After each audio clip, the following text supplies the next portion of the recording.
오늘 이제 1시간 정도, 매번 1시간 정도 말씀을 드리는데, 지난 시간에 이어서 말씀을 드리겠습니다. 지난 시간에는 사실은 종교개혁의 선구자들이라고 할 수 있는 피에르 발도, 존 위클리프, 얀 후스라는 우리 종교개혁 선구자들 세 사람에 대해서 오직 성경으로 이런 주제로 말씀을 드렸고요.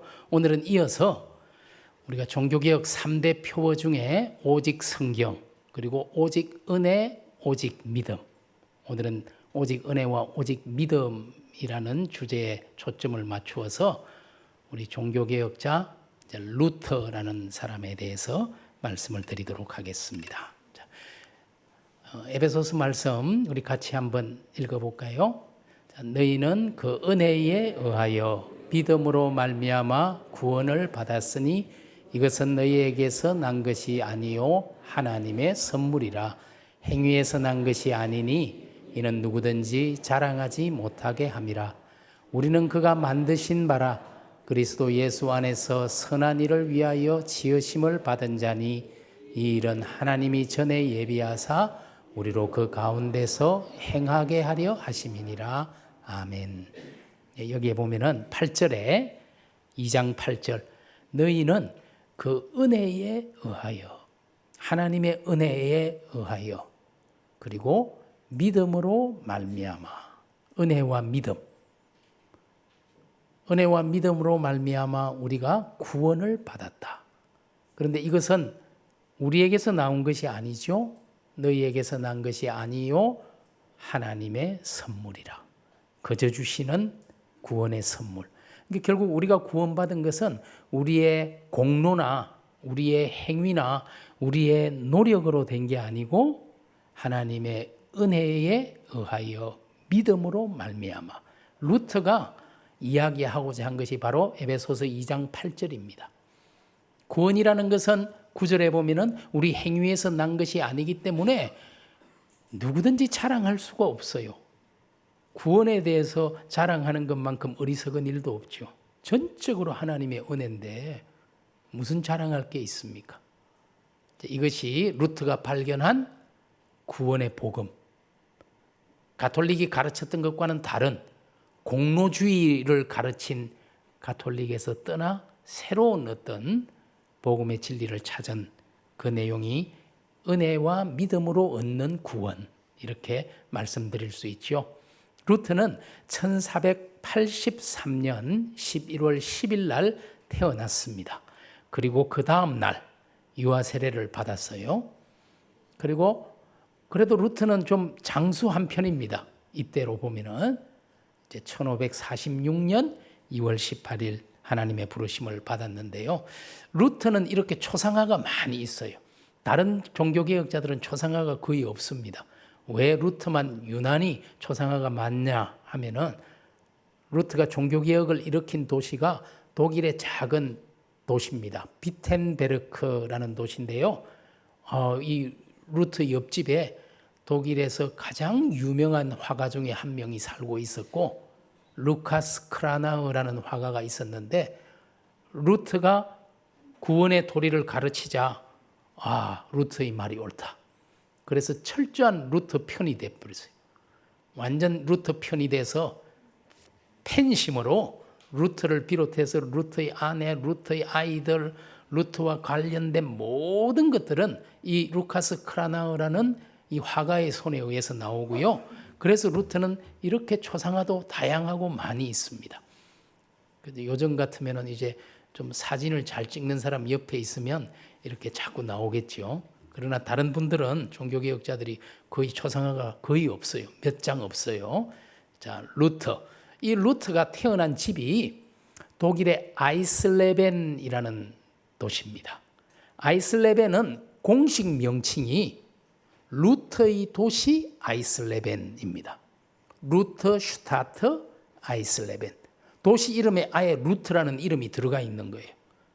루터라는 이름이 들어가 있는 또 다른 도시, 루터가 종교개혁을 일으켰던 루터 슈타트 비텐베르크.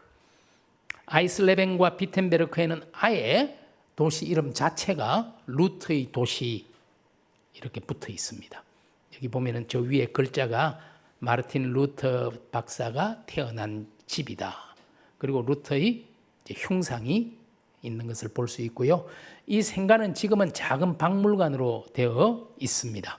이 집에서 한 100m 좀 걸어서 100m 가면은 루터가 유아 세례를 받았던 페트리 파울리 교회, 우리말로 하면은 베드로 바울 교회잖아요.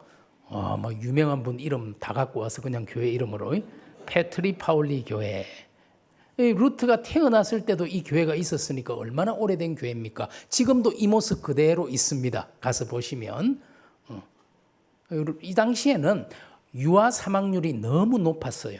의학 수준도 그렇고 환경이나 위생도 그렇고, 그래서 보통 아이가 태어나면 그날 혹은 그 다음 날 24시간 안에 세례부터 주고 봅니다.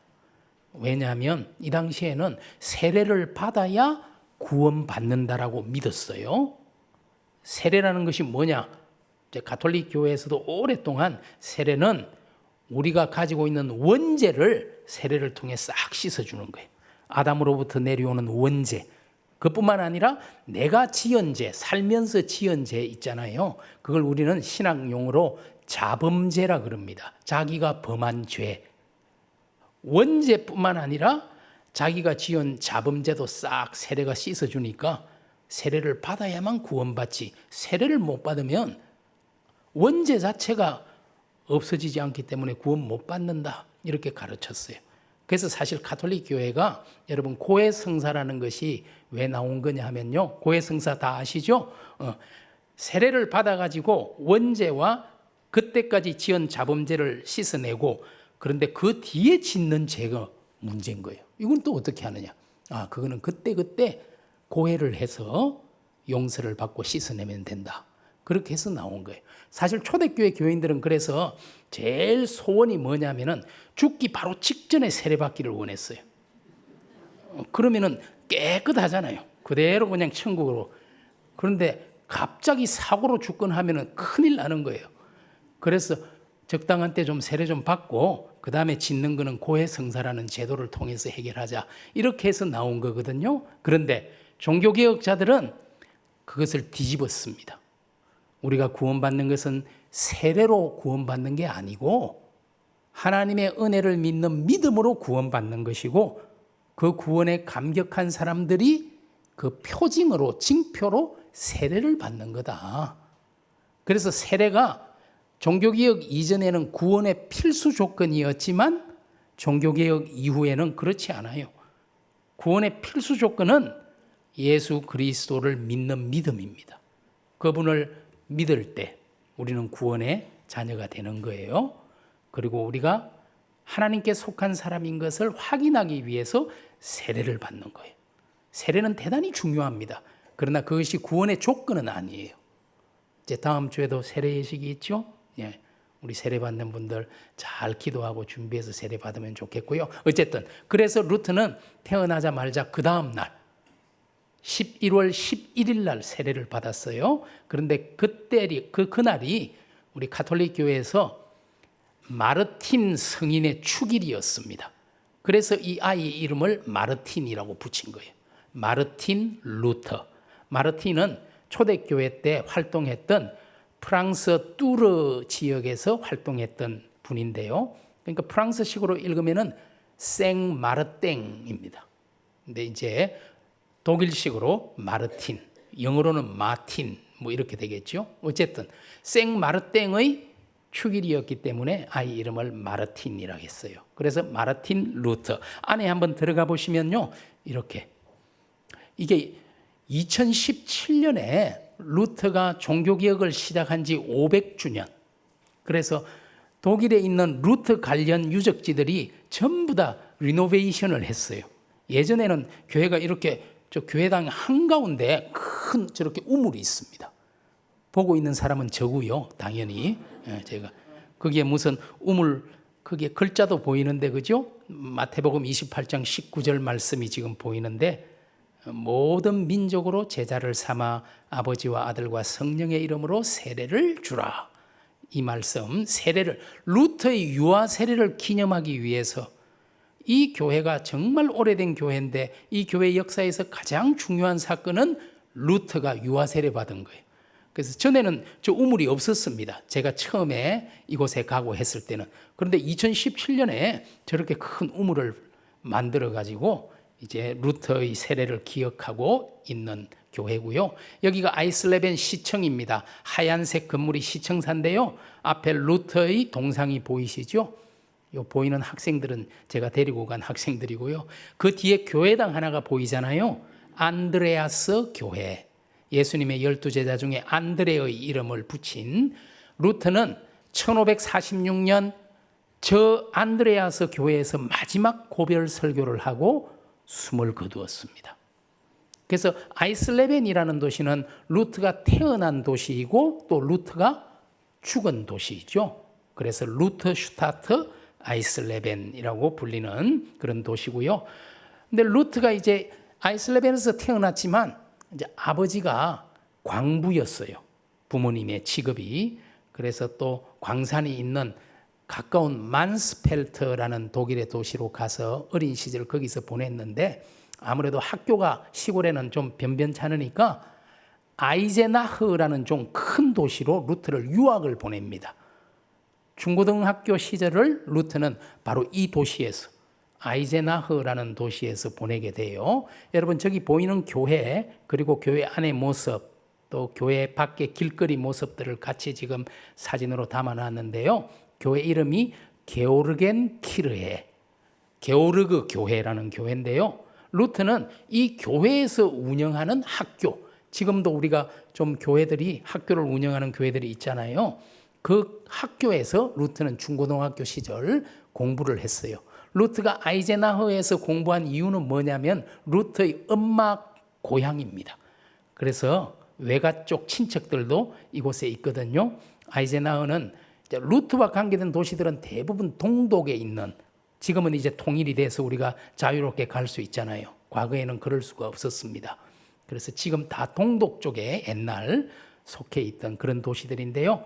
이제 아이제나흐 루터가 나중에 종교개혁자가 되고 나서 이 교회에 가서 이제 개혁자로서 설교를 하기도 했고요. 또 아이제나흐에서 루터만큼 유명한 한 인물이 있어요. 그게 바로 요한 세바스찬 바흐라는 독일의 음악가가 아이제나흐에서 태어났고 바로 저 교회에서 유아 세례를 받았어요.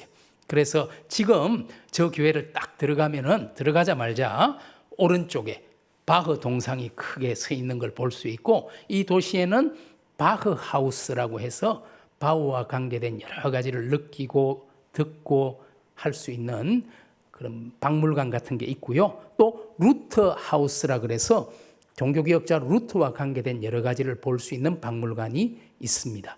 그런데 이제 그런 말이 있어요. 바흐는 루터보다도 훨씬 뒤의 사람이기는 하지만 바흐의 음악이야말로 루터의 신학을 가장 잘 이해한 음악이다. 그런 이제 이야기들이 있거든요. 그래서 루터와 바흐는 아주 가까운 긴밀한 관계를 가지고 있습니다. 이 도시에서 그 두 사람의 흔적들을 볼 수가 있고요. 여기가 루트하우스입니다. 이제 저 나무로 된 저곳이 이제 원래 있던 건물인데 옆에 완전 신식 건물이 하나 붙었잖아요. 저것도 2017년에 루터 종교개혁 500주년 기념해서 새롭게 저렇게 들어가면은 이제 박물관이라서 루터와 관계된 여러 가지를 확인할 수 있습니다. 이제 루터가 아이제나흐에서 중고등학교 시절을 보냈는데 대학이 거기에는 없었어요. 여러분 15세기, 16세기만 해도 대학이 그렇게 많지 않았잖아요. 그래서 대학은 아이제나흐에서 조금 떨어진 에르푸르트라는 도시에 대학이 있었습니다. 그때도 굉장히 큰 도시였고 지금도 독일에서 굉장히 크고 중요한 도시 중에 하나인데요. 에르푸르트 대학으로 갑니다. 그런데 아버지가 루터에게 너는 법학을 공부해라. 그래야 앞으로 묵고 살 일이 열린다. 그래서 이제 루터가 법학을 공부합니다. 대학에서. 법학을 공부했는데 아버지는 저 시골에 부모님들은 시골 만스펠트에 있으니까 대학을 졸업할 때쯤 부모님께 갔다가 돌아오는데 거의 에르푸르트 다 와서 슈토테른하임이라는 작은 시골 마을에서 엄청난 폭풍우와 번개를 만나게 됩니다. 그래서 두려워서 내가 이제 죽겠구나. 근데 어떤 기록에 보면은 루트가 친구와 같이 가다가 친구가 번개를 맞아 죽었다. 이런 기록도 있어요. 그런데 또 다른 기록에는 그냥 뭐 친구 이야기는 없고 이제 루트가 너무 두려워서 순간적으로 기도를 한 거예요. 슈토테른하임에서. 그 기도의 내용이 저기 글자로 적혀 있는 내용입니다. 성 안나여 도와주소서. 그리하면 내가 수도사가 되겠습니다. 이렇게 기도한 거예요. 이 위기의 순간에 왜 갑자기 루트가 성 안나여 도와주소서 그렇게 기도했냐 하면요. 이 성 안나가 누구냐 하면은 예수님의 외할머니입니다. 어머니 마리아의 어머니예요. 그러니까 가톨릭 교회에서는 뭐 마리아는 대단한 성인이잖아요. 그러니까 마리아의 어머니도 성인입니다. 안나 성인. 그런데 가톨릭에서 성인이 되면은 좀 위대한 성인들은 돌보는 무리, 사람들이 생겨요.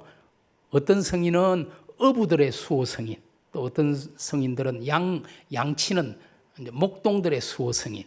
성 안나는 광부들을 지켜주는 광부들의 수호 성인입니다. 그래서 루터의 부모는 광부잖아요. 자기들을 지켜주는 가톨릭의 성인인 안나의 이름을 부르면서 늘 기도한 거예요. 안나여 오늘도 무사히. 루터는 어릴 적 교육이 그래서 그렇게 무섭고 중요해요. 부모님들이 늘 안나에게 기도하는 걸 들어가지고 결정적 순간에 그냥 자기도 모르게 성 안나여 나를 살려주시고 도와주십시오. 그리하면 내가 평생 수도사로 살아가면서 충성을 다 바치겠습니다. 이렇게 기도한 겁니다. 그런데 실제로 루트가 살아나죠. 죽지 않습니다. 그런데 루트는 약속을 지켜요. 진짜. 이게 7월 2일 날 있었던 사건으로 기록이 나오거든요. 1505년 7월 2일. 딱 2주 후에 7월 16일 날 자기가 다니고 있던 대학 바로 옆에 수도원이 있었어요. 아우구스티누스 수도회라는 수도원으로 들어가서 그때부터 루터는 1505년부터 가톨릭의 수도사가 됩니다. 철저한 수도사. 그리고 2년 뒤 1507년에 가톨릭의 사제가 됩니다. 수도사이자 사제로서 로마 가톨릭의 철저한 멤버가 되게 되죠. 그래서 슈트테른하임에 가면은 루터의 그 번개 속에서 길을 찾은 그걸 기념하기 위해서 저런 돌을 이제 세워두었고요. 뒷면에 보시면은 저건 접니다. 옆에 서 있는 거는 저고요. 저 글자는 제가 옆에 한글로 저렇게 번역을 해놨잖아요. 거룩하게 구별된 땅. 그리고 한 중앙에 보면은 종교개혁의 전환점. 그리고 제일 밑에 젊은 루터가 여기에서 하늘에서 내려친 번개 가운데 자신의 길을 찾았다. 이런 이제 기록들이 나오는데요. 결국 루터가 로마 가톨릭에 철저히 귀하게 되는 하나의 그런 계기가 됐죠. 슈토테른하임의 번개 사건이라는 겁니다. 그리고 수도사가 되었어요. 1520년에 그려진 이제 그림입니다. 근데 제일 밑에 보면은 문양 같은 게 있잖아요. 루카스 크라나흐의 문양이거든요. 제일 밑에 이거 크라나흐의 그림이야라는 걸 보여주는 건데요.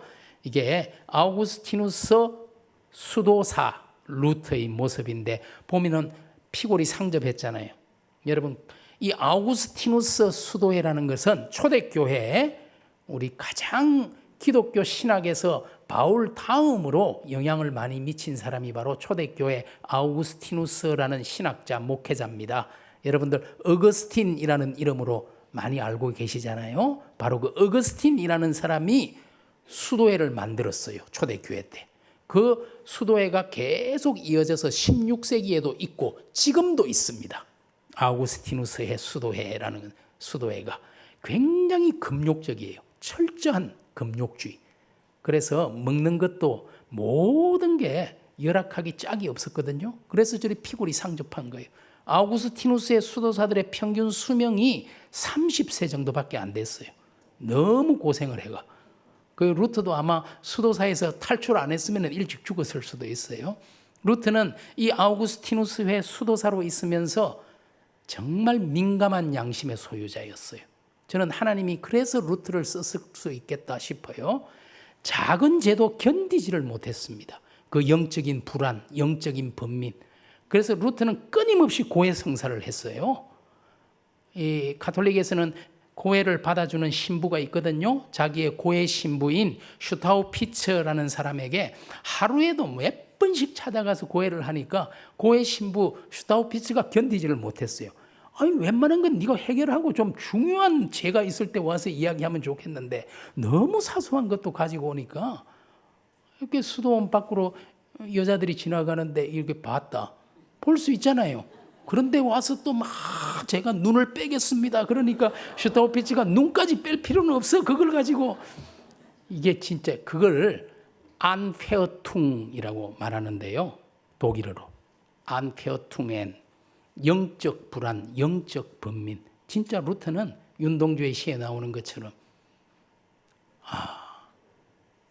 그 양심이 떨어지는 낙엽만 봐도 고민하는 그런 양심이었어요. 정직한 영혼. 하나님이 그래서 루터를 저는 썼다 생각해요. 그래서 슈타우피츠가 안 되겠다. 너는 이러다가 큰일 난다. 그래서 심리학적으로 루터를 분석한 책들이 들어 있습니다. 이 왜 이렇게 루터가 심리적으로 불안한가? 이거 아버지와의 관계가 잘못됐을 거야. 이런 것부터 어쨌든 슈타우피츠는 이러다가 큰일 나. 최근에 신학교가 하나 만들어졌어. 비텐베르크라는 조그마한 도시에 1502년에 영주 프리드리히라는 사람이 학교를 하나 만들었어요. 새로 좋은 학교가 만들어졌으니 너 거기 가서 성경을 좀 공부하면 좋겠다. 여기서는 이렇게 불안해서는 안 된다. 그래서 운명의 도시인 비텐베르크로 성경을 공부하기 위해서 가게 됩니다. 그렇게 해서 루터는 그곳에서 성경을 연구해서 박사학위까지 받아요. 종교개혁자가 가방끈이 이리 긴 경우가 별로 없을 겁니다. 그래도 박사까지 되는 거예요. 어쨌든 루터에게 이 수도원은 새로운 길을 발견하게 되는 정말 전환점이 되는 그런 곳입니다. 저는 루터의 그 고민과 번민이 죽을 때까지 계속 이어져요. 여기가 이제 그 수도원입니다. 여러분 지금도 있습니다. 그래서 이제 우리가 독일을 가면은 루터와 관계된 유적지로 반드시 가야 되는 곳이고, 그래서 이 안에 보시면은 이제 이 2017년에 또 이렇게 막 2017년에 하여튼 난리가 났어요. 색을 달아 붙여가지고 더 좋은 건물이 옆에 붙어서 연결이 돼 있고요. 여기가 이제 예배당 안인데요. 여러분 제단이 있고 그 앞에 무덤 보이시죠? 제단 바로 앞에. 제가 지난번 후스 이야기할 때 후스에게 사형 판결을 내린 요하네스 자카리우스라는 사람의 무덤입니다. 루트가 후스를 죽인 저 사람 위에 완전히 엎드려서 수도사 선서를 했어요. 이 수도원에 딱 들어와서. 그런데 제가 지난 시간 말씀드린 것처럼 나중에 루트는 돌아서죠. 그리고 후스가 옳았습니다.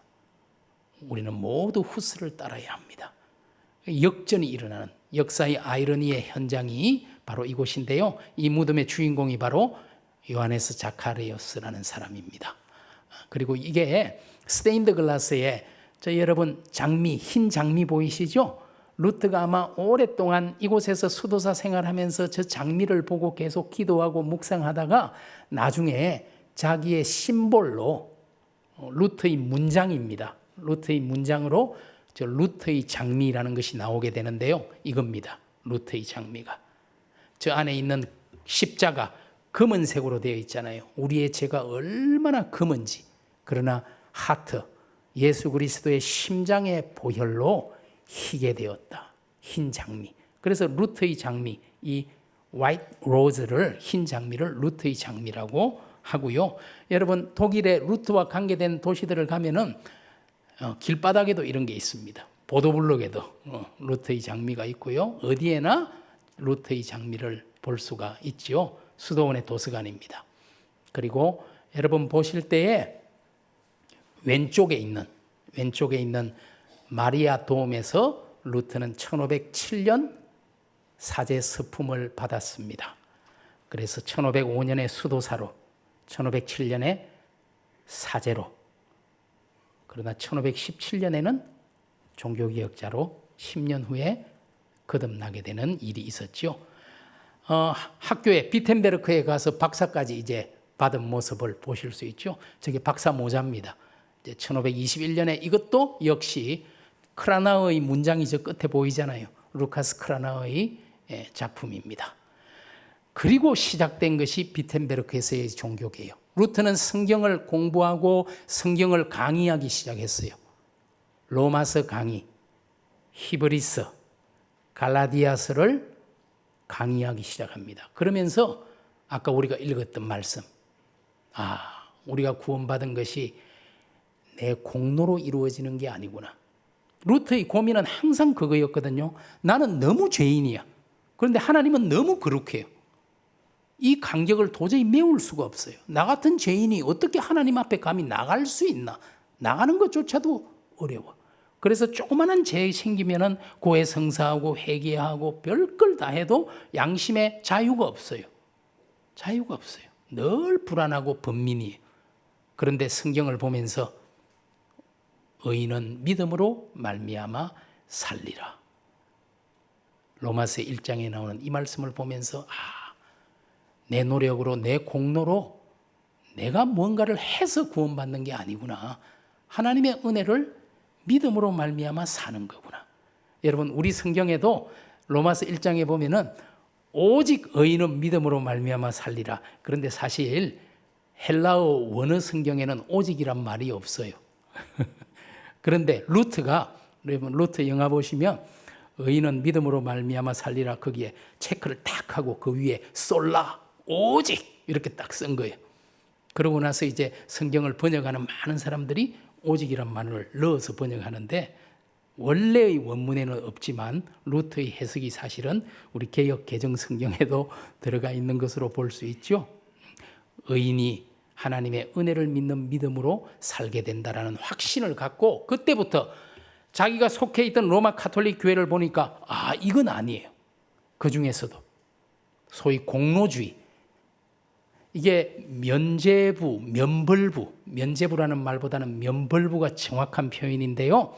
루트가 1517년 10월 31일 날 로마 가톨릭의 면벌부, 가톨릭에서는 주로 대사부, 크게 사면하는 부적이죠. 면벌부도 우리가 받아야 할 벌을 면제해 주는 부적, 이게 면벌부, 대사부거든요. 가톨릭에서 그걸 발행했다고 많이. 그런데 루트가 그걸 반대합니다. 가톨릭은 이렇게 가르쳤어요. 예수님께서 십자가에서 우리의 죄를 싹 용서해 주셨다. 그러나 우리가 치러야 할 벌은 완전히 해결되지 않았다. 이 벌을 해결하기 위해서 연옥이라는 걸 만들어냅니다. 연옥은 중세시대에 만들어진 공간이거든요. 그래서 잠깐 대기하도록 만들어요. 그리고 이 벌이 해결되면 천국으로 가는 거다. 그런데 이 벌을 해결하고 천국으로 가려면 하나님의 은혜가 꼭 필요하지요. 맞습니다. 그런데 가톨릭에서는 그 다음에 또 필요한 게 있다. 나의 공로가 필요하다. 백이라는 공로가 있어야 하나님의 은혜와 우리의 백이라는 공로를 합해서 구원받게 된다. 그런데 우리가 보통 공로가 100이 턱도 없어요. 10, 20. 정말 저분은 성인 같은 성인 군자야. 그래도 30도 안 돼. 그럼 나머지 공로를 채워야 돼요. 어떻게 채우느냐? 예배에 참석하면 올라가요. 금식하면 더 많이 올라가. 근데 오후에 예배도 아닌데 이런 데 왔다. 엄청 올라가요. 이런 거. 새벽 예배 막 이런 거. 성지순례. 그리고 가난한 자를 막 자기 주머니를 틀어서 도와주잖아요. 올라가요. 막 공로 점수가 쫙쫙 올라가. 그래도 100 되기가 어려워요. 그런데 좋은 방법이 있어요. 그 공로를 교황의 도장을 찍어서 팔아요. 공로 정서가 바로 면벌부, 우리가 치러야 할 벌을 면제해 주는 면벌부예요. 왜 가톨릭에서 이런 걸 도저히 이해되지 않는 이런 걸 저기에 무슨 효력이 있다고 이거 사면은 점수가 확 올라가? 왜 이렇게 생각했을까요? 우리는 공로가 모자라는데 공로가 남는 사람들이 있어요. 바울, 베드로, 소위 가톨릭에서 성인이라고 말하는 사람들은 자기가 구원받을 100이라는 공로를 넘겨요. 제일 많은 사람은 누구겠어요? 당연히 마리아, 10만. 그럼 99,900이 남는 거예요. 이걸 갖다가 잉여 공로라 그래요. 잉여공로. 이 잉여공로를 교회가 보관하고 있는 거예요. 그래서 가톨릭에서는 교회를 공로의 보물창고다. 그런데 교황이 교회의 주인이니까 교황이 그것을 줄 수 있어요. 그 루트는 뭐라 그러냐니까 이 95개 조항에서 진짜 그거는 말도 안 되지만 그게 사실이라면 돈 받지 말고 그냥 줘라. 그런데 이걸 다 팔았거든요. 왜냐하면 지금 로마에 있는 베드로 성당을 그때 한참 공사 중이었어요. 베드로 성당의 건축 자금을 위해서 엄청난 면벌부를 팔았던 거예요. 루트도 그걸 샀지요. 근데 자기만 100 채워가지고 구원받으면 되나요? 연옥에 있는 부모님들 어떻게 할 거예요? 할아버지 할머니 어떻게 할 거예요? 그분들 것까지 다 사야 돼. 끊임없이. 이거는 아니다. 그래서 루트의 95개 조항이라는 거 많이 들어보셨을 텐데 루트의 95개 조항은 정확한 제목이 뭐냐면은 면벌부의 효능에 대한 반박입니다. 루트가 95개 조항에서 그걸 반박한 거예요. 그러면서 1번이 뭐냐 하니까 회개하라. 우리 주님이 첫 번째 외치신 말씀. 우리가 죄를 회개함으로 하나님께 용서받고 구원받는 거다. 면벌부를 산다는 것은 말도 안 되는 소리야. 있을 수 없는 일이야. 그러면서 95개 논제 중에 이런 게 있어요. 면벌부를 팔아 베드로 성당을 건축하느니 차라리 그 성당을 불태워버려라. 이런 구절도 나옵니다. 95개 중에 하나가. 가톨릭에서 보니까 기가 막힌 거죠. 아니 수도사라는 놈이 사제라는 놈이 할 말이 있고 못할 말이 있지.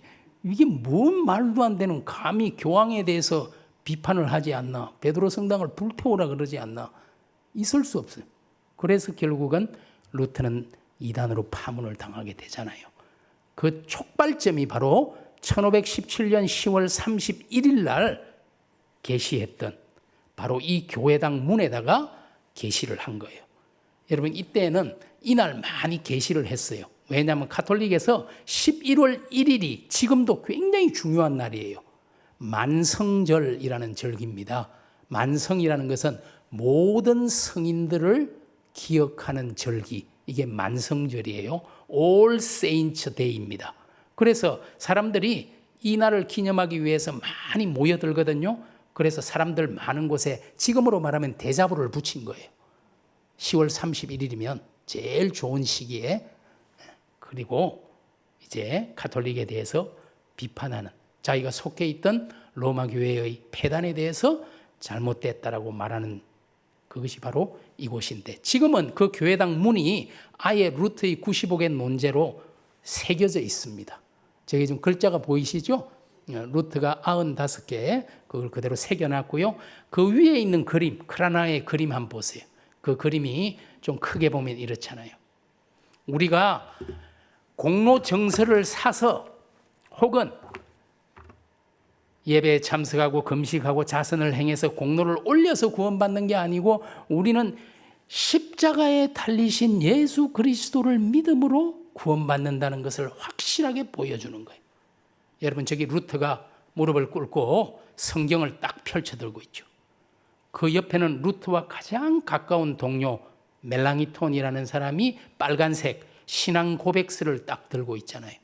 여러분 하나님의 말씀이 그리고 우리의 신앙 고백이 결국 뭘 말하는 거지요? 십자가에 달리신 예수 그리스도를 통해 우리가 구원받는다는 것을 이야기하는 게 성경의 핵심이고 신앙 고백의 본질이라는 거예요. 그래서 루트는 자기의 신학을 영광의 신학이 아니라 십자가의 신학이다. 나의 공로를 자랑하고 내 공로로 구원받는다는 내 영광을 구하는 신학이 아니고 철저히 십자가의 예수를 구하는 내 신학은 영광의 신학이 아니라 십자가의 신학이다. 저게 면벌부입니다. 그리고 루트와 멜랑이톤이 있죠.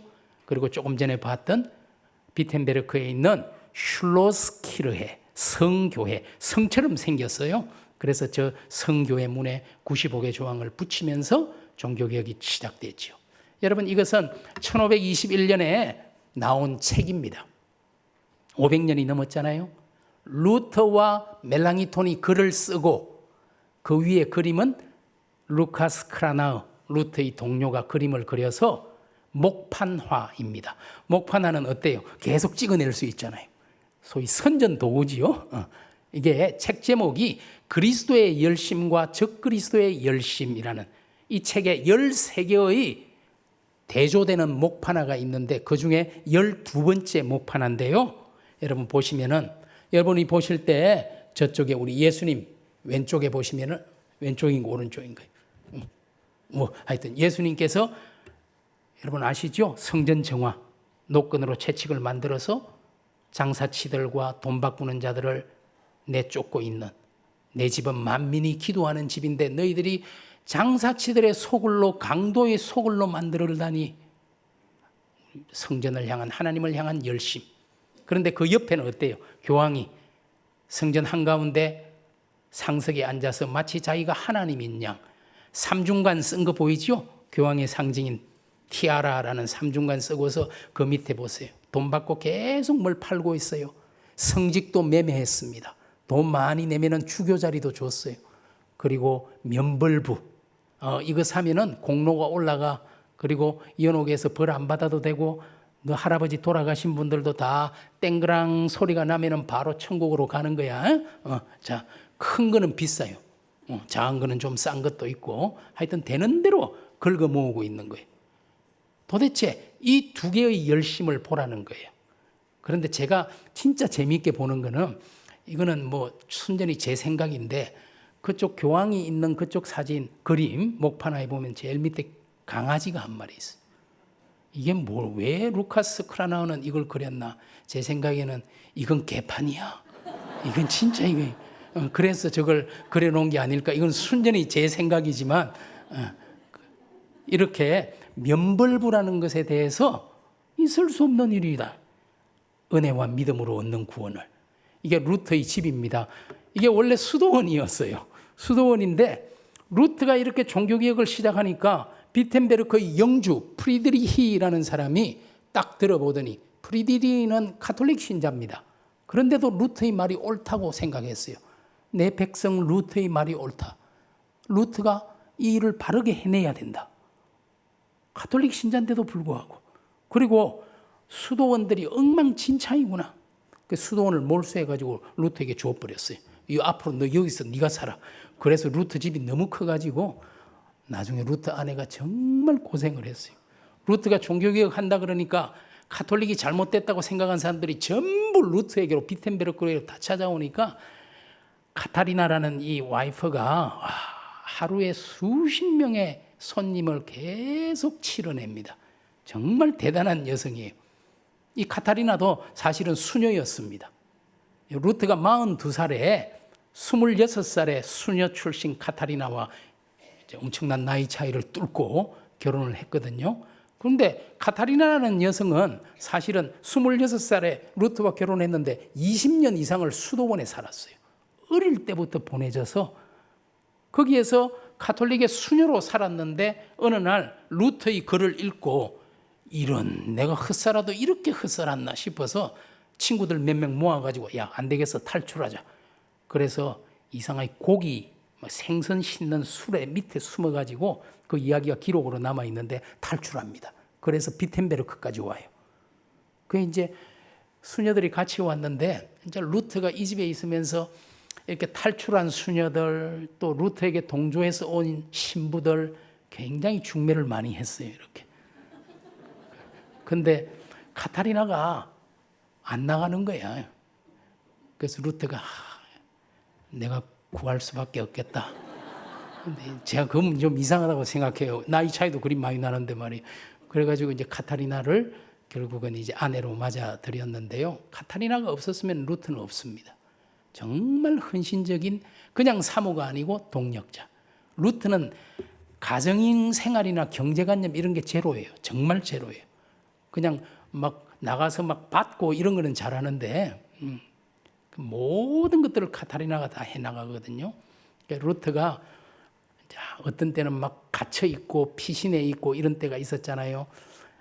카타리나가 만들어주는 맥주를 그렇게 먹고 싶어가지고 독일에서는 맥주가 뭐 음료수 같이 하니까 다 아내들이 만들거든요. 가내로.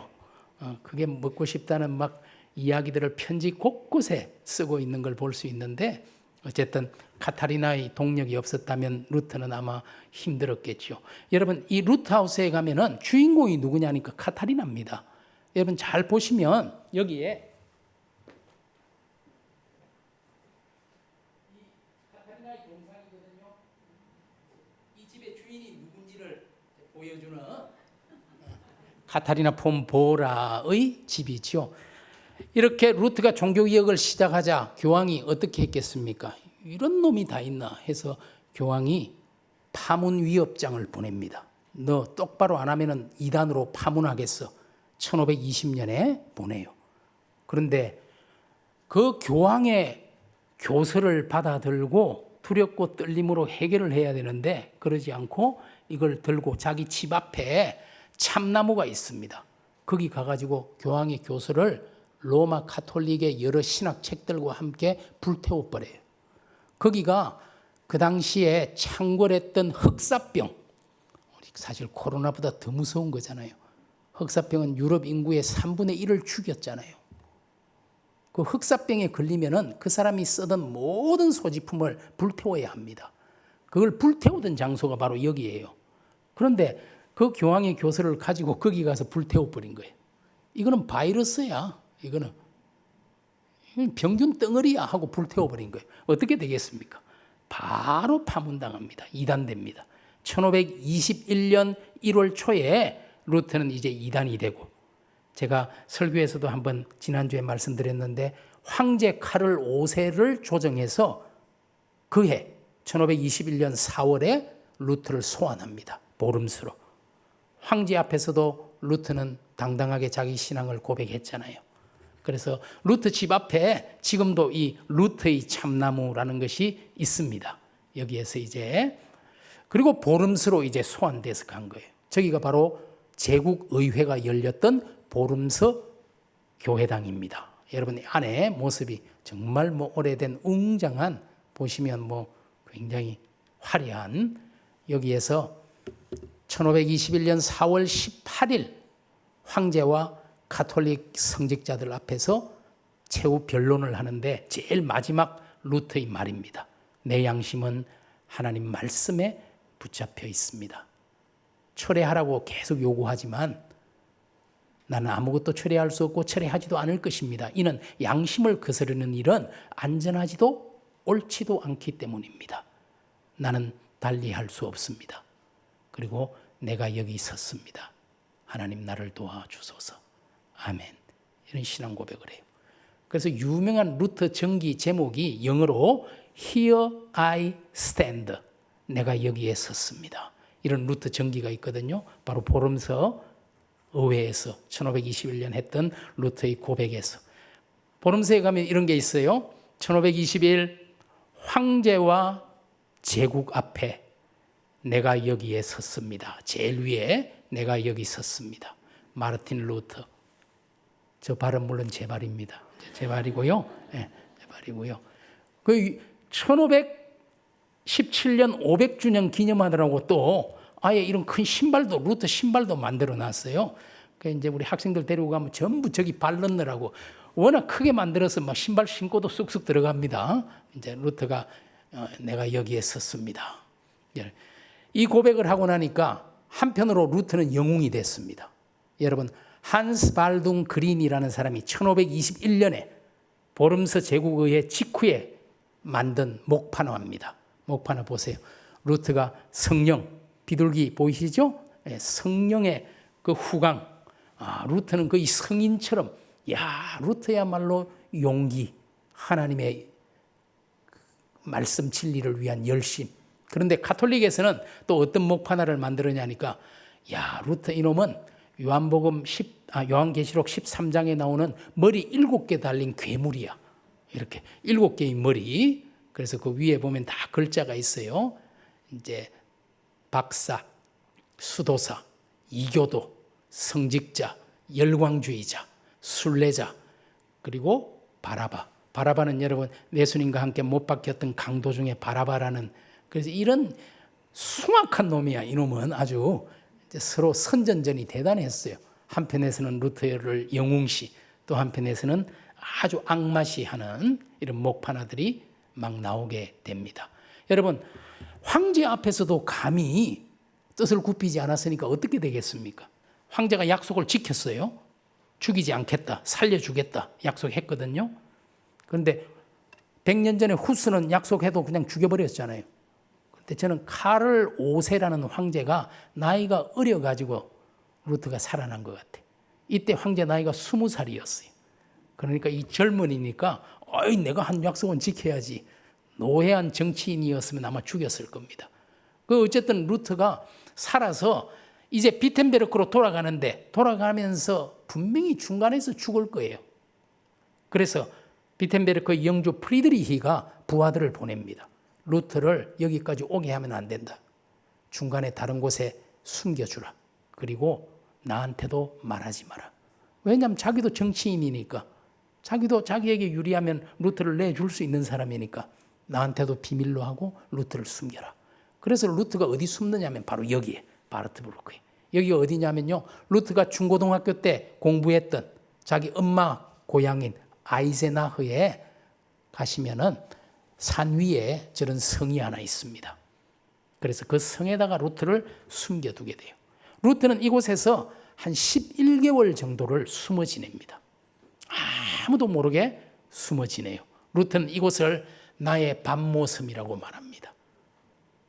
사도 요한이 계시록을 기록했던 내가 숨어 있었던 곳, 그리고 새들의 고향, 새들만 자유롭게 다니는 산 위에 이제 우리가 독일 아이젠하워를 가면은 반드시 가야 할 루트가 있었던 수도원, 에르푸르트의 수도원과 아이젠하워의 바르트브루크는 루트 생에서 너무나 중요한 곳이에요. 바로 이 장소인데요. 저 건물 안에 루트의 방이 있습니다. 루트의 밤모섬 바르트브루크. 저기에 이렇게 변신을 했어요. 기사로 웨르크라는 이름으로. 수도사는 원래 머리를 아까 수도사 봤지요? 위에 다 깎아야 되거든요. 그런데 머리 수염, 옷도 기사복을 입고 있잖아요. 수도복이 아니고. 저렇게 변장하고 아무도 알아보지 못하게 저기에 숨어서 지내고, 여기가 루트가 숨어 지내던 방이에요. 저렇게 변장한 모습하고 밑에 성경이 있잖아요. 루트 여기에서 어마어마한 고민을 합니다. 야, 내가 진짜 잘하는 걸까? 사탄이 와서 계속 귀에다가 이야기하는 거예요. 왜 너만 별나? 다른 사람은 아무 문제 없이 가고 있는데 너 뭔데 그렇게 별나게 굴어? 그만둬 마. 이렇게 막 이야기하니까 루트가 그래서 고민하다가 옆에 있는 잉크병을 들고 던지면서 사탄아 물러가라. 나는 세례받은 사람이야. 세례받은 사람이라는 것은 나는 하나님께 속한 사람이야. 나를 건드리려고 하지 마. 그래서 루트의 잉크병이 끼어지면서 그 흔적이 지금도 남아있다. 이런 기록이 나와요. 제가 뭐 한 10번쯤 가봤는데 잉크 자국이 안 보여요. 그래서 이제 이건 뭘까 생각하고 있는데 여기 한번 보세요. 루트에게 바르트브루크란. 근데 린들 로프라는 사람이 루트 전기를 심리학자입니다. 심리학적 루트를 기록하면서 잉크로, 즉 인쇄된 말로 마귀와 싸우곤 했다는 루트의 말을 누가 오해해서 그런 말이 나온 게 아닐까 이렇게 이제 해석을 합니다. 그리고 여기에서 루트가 쓴 편지를 보면은 제가 이거는 루트 편지를 쭉 읽어봤어요. 바르트브루크에서. 그런데 변비 때문에 한 5개월을 죽고 싶다라고 막 말을 해요. 너무 힘들어서. 그런데 어느 날 이렇게 고백합니다. 마침내 내 엉덩이와 내장이 나와 화해하였다. 이제 더 이상 약이 필요 없고 예전처럼 건강을 회복했다. 얼마나 좋아하는지 5개월 동안 죽다가 살아나가지고 하나님께 감사하라. 편지에 그렇게 슈팔레틴이라는 자기 친구에게 이렇게 고백해서 편지를 이제 10월 7일 날 보낸 편지가 남아 있습니다. 이렇게. 그리고 이 한 1년 채 안 되는 시간, 루트에게는 변혁의 공간, 망명의 시간. 어쩌면 95개 논제, 보름스 제국의회 앞에서의 고백보다도 더 중요한 시간이 바로 이곳이다. 특별히 이곳에서 루트가 독일어로 신약성경 전부를 번역합니다. 마귀와 싸우면서 의지할 것은 말씀밖에 없었어요. 그래서 루트의 독일어 성경 1521년에 번역을 다 하고 1522년 9월에 비텐베르크에서 출판을 했어요. 그래서 이것을 9월 성경. 근데 루터가 이제 비텐베르크로 1년쯤 숨어 있다가 이제 시간이 조금 지나니까 비텐베르크로 돌아갔잖아요. 신약 성경을 번역하는데 3달도 안 걸렸습니다. 11주 만에 신약 성경을 루터는 번역했어요. 그런데 구약은 무려 12년이 걸려요.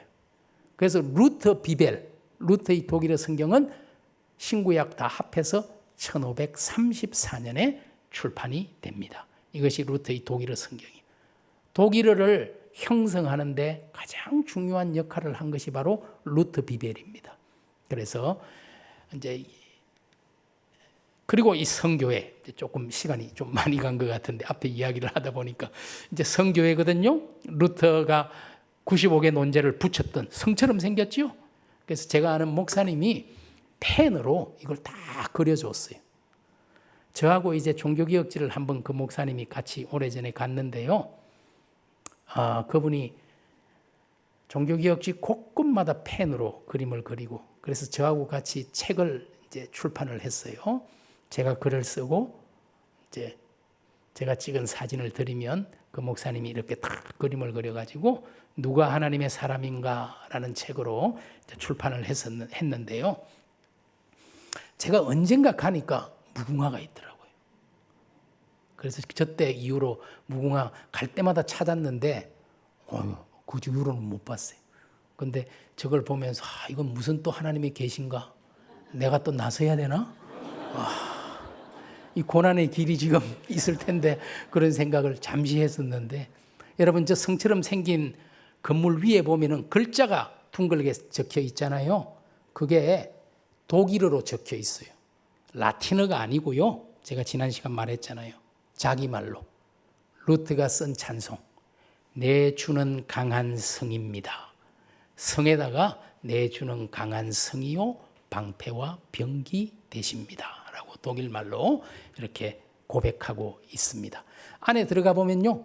바로 설교단 아래에 루터의 무덤이 있습니다. 설교단 제일 밑에 조그마한 동그란 게 보이죠? 거기가 루터 무덤입니다. 그리고 이 루터의 무덤 옆에는 멜랑이톤이라는 사람의 무덤이 있어요. 여기가 비텐베르크 시청사입니다. 하얀 건물이 시청사고요. 저기에 시청사 앞에 동상 2개가 있거든요. 하나는 루터, 하나는 멜랑이톤. 이렇게 단짝입니다. 아주. 그리고 저기에 2개의 탑처럼 올라간 교회가 바로 슈타트 키르헤 시교회입니다. 비텐베르크 시교회. 루터는 바로 이 교회의 목회자였어요. 성교회는 성처럼 세워놓고 영주가 예배드리는 공간입니다.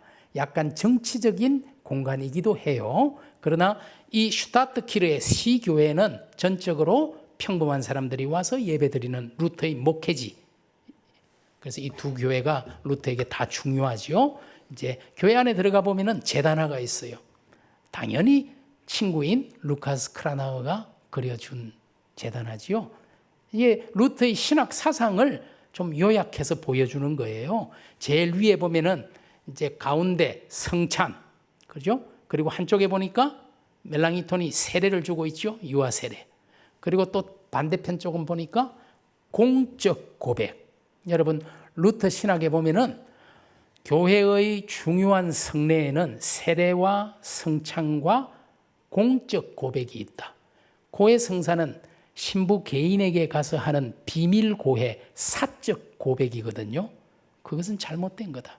그러나 우리가 만일 공동체 앞에 죄를 범했다면 공동체 앞에서 퍼블릭하게 공적으로 회개 운동을 해야 한다. 사실 우리 1907년에 평양 대부흥 운동이 그런 운동이었거든요. 그런데 막 너무 고백을 해가지고 문제가 되긴 했어요. 내가 25년 전에 누구를 죽이고 살인했다 이런 것도 해가지고 잡혀가고 이렇게 되긴 했는데 어쨌든 하나님의 교회에는 세례와 성찬과 죄의 고백이 있어야 한다.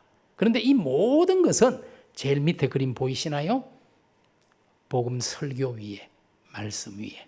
제일 밑에 있는 그림이 설교자 루터라는 그림이거든요.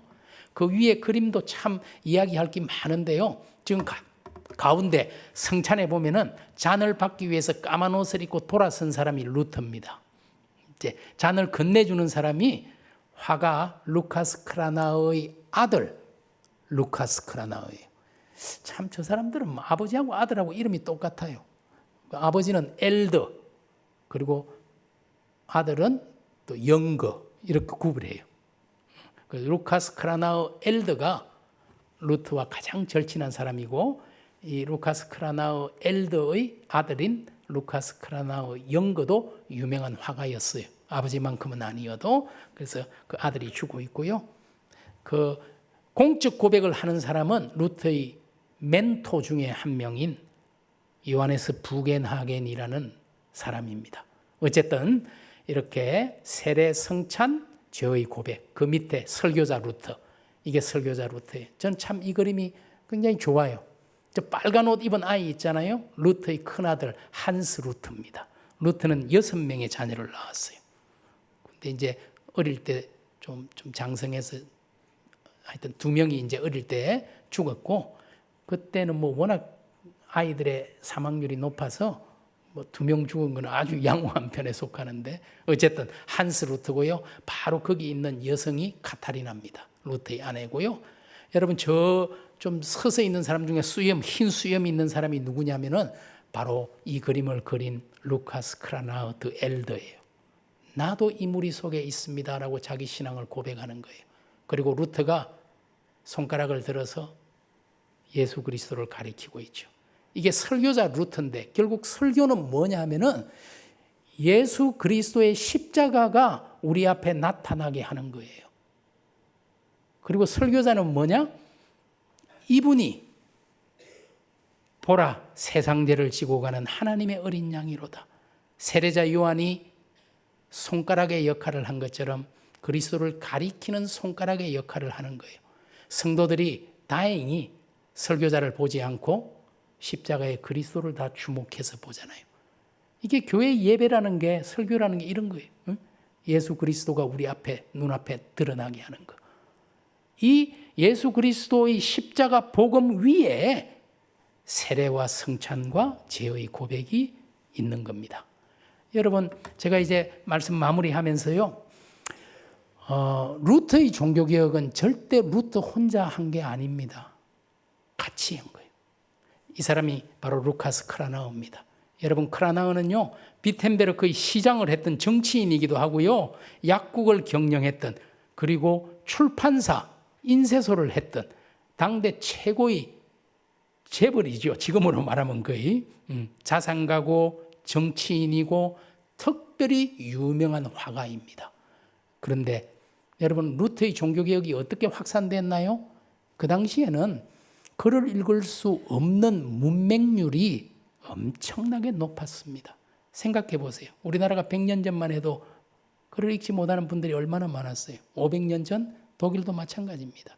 대부분의 사람들은 루터의 글을 통해서 복음을 발견한 게 아니고 크라나의 그림을 통해서 발견한 거예요. 여러분, 1522년 루터의 독일어 신약 성경, 거기에 크라나가 사파를 그려줍니다. 루터가 책을 썼다 하면 사파를 크라나가 그려요. 아까 멜랑이톤과 루터가 글을 쓰고 크라나가 사파로 그린 목파나 책, 그런 것처럼 사람들은 글이 아니라 크라나의 그림을 보고, 아, 루터가 이런 말을 하는구나, 옳다, 이렇게 생각했단 말입니다. 루터가 죽고 나서도 루터의 가족들, 아내와 아이들을 돌본 사람이 크라나흐 가정이에요. 크라나흐가 없었다면 루터의 복음, 루터의 가르침 그렇게 넓게 퍼지지 못했을 겁니다. 크라나흐야말로 루터에게 가장 중요한 동력자였고요. 요하네스 부겐하겐, 아까 죄의 고백, 부겐하겐은 루터가 목회했던 그 교회의 전임 목회자입니다. 그리고 루터의 결혼식 주례자이고요, 루터의 장례식 설교자입니다. 그러면 얼마나 가까웠겠어요. 그런데 더 중요한 거, 부겐하겐이 없었다면 루터 교회는 그냥 하나의 작은 에피소드로 끝났을 거예요. 여러분, 비텐베르크가 얼마나 작은 시골이었냐 하면요, 그 당시에 인구가 2,500명이었습니다. 거기에서 루터가 뭐 말한다고 뭐 대단하겠어요. 그런데 때마침 하나님이 인쇄기를 발명해가지고 인쇄기를 찍어가지고 루터의 글을 알리고, 그런데 부겐하겐이요, 루터의 이 가르침을 널리 전해야 되겠다 생각하고 북유럽으로 갑니다. 지금 핀란드, 노르웨이, 덴마크 이런 모든 북유럽의 나라들, 지금 북유럽의 루터 교회 교인이 전 국민의 90%가 루터 교회 교인이에요. 이 한 사람 때문에 말입니다. 북의 낙연이 북유럽에 있는 모든 사람들에게 프로테스탄트 복음을 전한 거예요. 이게 진리다. 우리가 그동안 속아왔다. 북의 낙연이 없었다면 과연 루터의 가르침이 그렇게 확산될 수 있었을까요? 멜랑이톤입니다. 제가 이야기했잖아요. 루터가 있으면 무조건 그 옆에는 멜랑이톤이에요. 여러분, 멜랑이톤은 평신도입니다. 루터는 성직자고, 평신도와 성직자가. 멜랑이톤은 루터를 1518년 하이델베르크에서 루터가 가톨릭 신학자들과 논쟁할 때 하이델베르크 학생이었어요. 그때 루터를 만난 후에 평생 멘토로 그리고 동역자로. 사실 비텐베르크 대학에서 강의할 때 루터 교실보다 멜랑이톤 교실에 더 많아요. 멜랑이톤은 거의 천재에 가까운 사람이에요. 여러분, 지금 현재 루터 교회의 신앙 고백서를 쓴 사람이 루터 아닙니다. 이 사람이에요. 루터 교회의 조직 신학 책을 루터가 안 썼어요. 1521년에 멜랑이톤이 썼습니다. 멜랑이톤은 탁월한 학자예요. 루터도 그걸 인정합니다. 멜랑이톤은 나보다 탁월해. 심지어 무덤도 루터 옆에 루터 아내가 없어요. 멜랑이톤이 있어요. 두 사람 아내는 각각 딴 데가 있어요.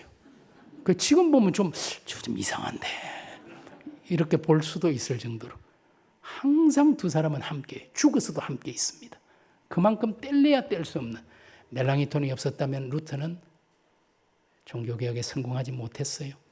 루터, 그리고 특별히 제가 이야기를 이제 시간상 카타리나가 없었다면, 루터가 그런 말을 했어요. 나는 평생 무조건 두 여자의 말만 듣는다. 집에서는 캐티에게 복종한다. 아부도 참 잘하긴 했어요. 비텐베르크의 루터 하우스가 박물관인데 딱 들어가 보면 이런 말이 나옵니다. 나는 베네치아와도 캐티를 바꾸지 않겠다. 베네치아를 준다 그래도 캐티와는 못 바꿔. 그리고 내 사랑, 내 주인 어마어마하게 아부를 합니다.